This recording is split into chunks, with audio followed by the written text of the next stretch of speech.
welcome to Movies in Minutes. The object of this show is to review one movie in 1 minute. Today I will be talking about movies in the theaters during April. The first movie up is Muppets Most Wanted, directed by James Bobbin and starring Tina Fey, Ricky Gervais, Ty Burrell, and of course, the Muppets. Beginning right where the previous film left off, the Muppets are back together in their 8th theatrical release, where they begin a comeback tour in Europe.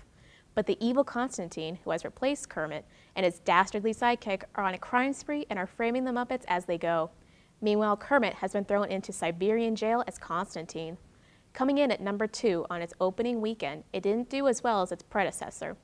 The film has all your favorite Muppets and jokes, but I felt it was a little too light on the story and too heavy on the cameos, of which there were many. You could play bingo with how many stars were in this movie. It went to many known locations, such as the Tower of London. It's a great kids movie and perfect for any Muppets fan. My rating for this film would be 3 out of 5 stars. Next movie. The next film is Divergent, based on the best-selling young adult series of the same name by Veronica Roth. It is directed by Neil Berger and stars Shailene Woodley and Theo James. Set in a dystopian Chicago, the small population is divided by human virtues, where you choose where you are and stay in that faction for the rest of your life. Tris chooses Dauntless, the fearless, after her inconclusive test. But she is divergent, which means she cannot be categorized into just one of the factions of the selfless, the intelligent, the brave, the peaceful, or the honest. She has to hide her nature or risk being killed by those who believe divergence threaten the system. In its opening weekend, it came in at number 1. The film has plenty of action and a strong story. You feel the nervous energy of those who are being initiated into Dauntless as they have to overcome their fears, and you might even feel fearful yourself. I feel the dystopian storyline has been played out many times, but I enjoyed watching this film. Of course, I'll be also going out and getting the book so I can find out what happens next.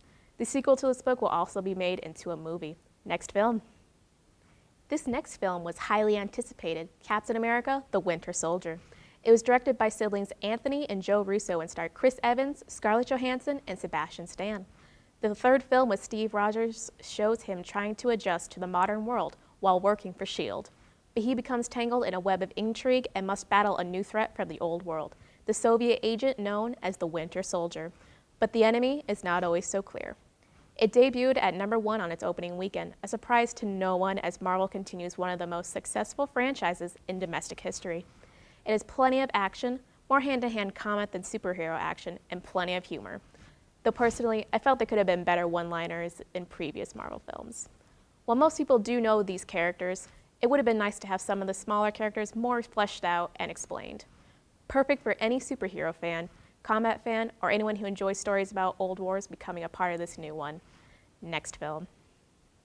The last film is The Grand Budapest Hotel, directed by Wes Anderson and starring Ralph Fiennes, Tony Revolori, along with many classic Wes Anderson actors.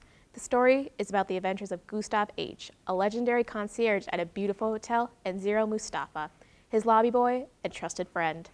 Gustav is accused of killing a rich woman and must clear his name while avoiding soldiers, killers, and enraged heirs. It was released in a few theaters and managed to get to number 6 in its 4th weekend. The story begins charmingly and descends into murder and mayhem. The film has the classic Wes Anderson aesthetic with gorgeous visuals and quirky humor. There's quite a bit of slapstick comedy that was unexpected and very entertaining. Many moments of the story will leave you gasping and wondering if that really just happened.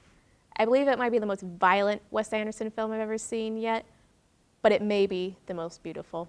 This is my favorite film for the month of April.